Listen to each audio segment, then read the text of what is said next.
The brothers are riding away from Egypt, probably breathing sighs of relief. They got their grain. They got Benjamin back safely. But then they hear horses galloping behind them.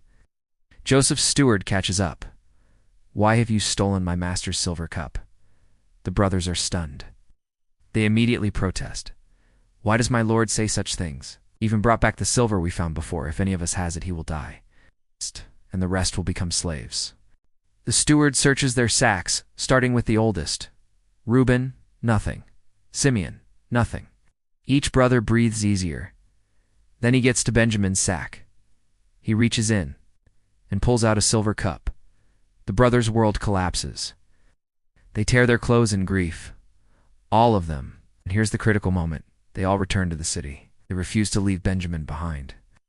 20 years ago, they abandoned one brother without hesitation. Now, they all come back. They've changed. They throw themselves to the ground before Joseph. Judah speaks. "What can we say? How can we prove our innocence? God has uncovered your servant's guilt.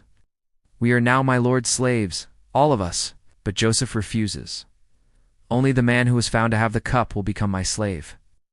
The rest of you, go back to your father in peace. He's giving them an out. They can walk away. Leave Benjamin behind, just like they left Joseph." That's when Judah steps forward and begins the most important speech of his life. "Pardon your servant, my lord. Let me speak." He retells everything, how they told this lord about their father and youngest brother, how the Lord insisted Benjamin come, how their father didn't want to let him go because he'd already lost one son of Rachel's. Then Judah gets to the heart of it. "Now then, please let your servant remain here as my lord's slave in place of the boy, and let the boy return with his brothers. How can I go back to my father if the boy is not with me? I cannot see the misery that would come on my father. This is it." Judah, who suggested selling Joseph into slavery, is now offering himself as a slave to save Benjamin. The transformation is complete. And Joseph can't hold it together anymore. "Have everyone leave my presence?" Joseph orders suddenly. Every Egyptian rushes out, leaving Joseph alone with his brothers. And then Joseph breaks. He weeps so loudly that the Egyptians outside hear it. And through his tears, Joseph says in Hebrew, "I am Joseph. Is my father still living?" The brothers freeze. This Egyptian lord just spoke Hebrew, just said he's Joseph. But Joseph is dead. Their minds can't process it. Terrified, speechless. Joseph sees their fear. "Come close to me." They step forward hesitantly. "I am your brother Joseph, the one you sold into Egypt. Now it's real. This is Joseph. It's a brother they threw in a pit, the brother they sold. And he's the prime minister of Egypt. And now, do not be distressed, and do not be angry with yourselves for selling me here," Joseph continues, "because it was to save lives that God sent me ahead of you." Wait, what? They're expecting revenge? Instead, Joseph is comforting them? "For 2 years now, there has been famine. And for the next 5 years, there will be no plowing and reaping. But God sent me ahead of you to preserve for you a remnant on earth and to save your lives by a great deliverance. And so then, it was not you who sent me here, but God." This is profound. Joseph isn't denying what they did was wrong, but he's seen the bigger picture. God took their evil intentions and used them for good. The pit led to Potiphar's house. The prison led to Pharaoh's palace. The betrayal led to salvation. God made me father to Pharaoh, lord of his entire household and ruler of all Egypt.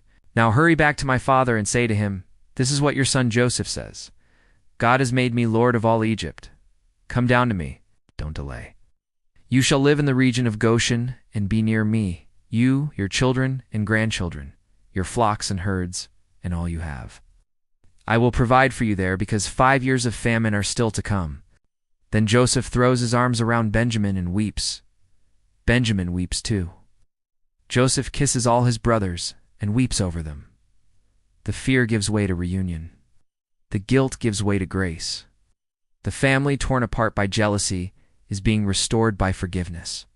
When Pharaoh hears that Joseph's brothers have come, he's pleased. 'Tell your brothers to load their animals, return to Canaan, and bring your father and families back to me. I will give you the best of the land of Egypt.' Joseph sends them home loaded with gifts, new clothing for everyone, but to Benjamin he gives 300 shekels of silver and 5 sets of clothes. He sends his father 10 donkeys loaded with the best things of Egypt. And as his brothers leave, Joseph calls out, "Don't quarrel on the way," because he knows them. He knows they'll spend the journey drowning in guilt, rehashing the past. And Joseph doesn't want that. He wants them to move forward. When they arrive home and tell Jacob Joseph is still alive, in fact, he is ruler of all Egypt, Jacob is stunned. He doesn't believe them. Too impossible, too good to be true. But then they tell him everything Joseph said. They show him the carts. Jacob's spirit revives. "I'm convinced. My son Joseph is still alive. I will go and see him before I die." So Israel sets out with all that belongs to him. The family that started with favoritism, that was torn apart by jealousy, that lived with guilt and grief for 20 years, they're going to Egypt. They're going to be reunited. And they going to survive because the brother they tried to destroy became the one who saved them all. When they arrive in Egypt, Joseph prepares his chariot and goes to Goshen to meet his father. The moment he sees him, Joseph throws his arms around him and weeps for a long time. And Israel says to Joseph, "Now I am ready to die, since I have seen for myself that you are still alive." The dreams came true. The brothers did bow down. But it wasn't about Joseph's glory, it was about God's plan. God took a family's worst moment and turned it into salvation for nations. He took betrayal and made it purpose. He took a pit and made it a palace. Joseph lived in Egypt with his family for the rest of his life. He saw his great-great-grandchildren, and when he was about to die at 110 years old, he made his brothers promise, "God will surely come to your aid, and then you must carry my bones up from this place," because Joseph knew, even in Egypt. Even after all these years, this wasn't their final home. The promise God made to Abraham, Isaac, and Jacob was still alive. Joseph's story teaches us that God wastes nothing. Not your pain, not your injustice, not your darkest moments. He's writing a story bigger than you can see, and sometimes the pit is the path to your purpose. Sometimes you have to lose everything to find what really matters. And sometimes the greatest act of power isn't revenge, it's forgiveness. From a pit to a palace, from slavery to prime minister, from betrayal to reconciliation. Joseph's journey shows us that no matter how dark your circumstances, no matter how deep the pit, God can turn your mess into your message and your test into your testimony. The dreams weren't just about Joseph's future, they were about God's faithfulness. That's a story worth remembering.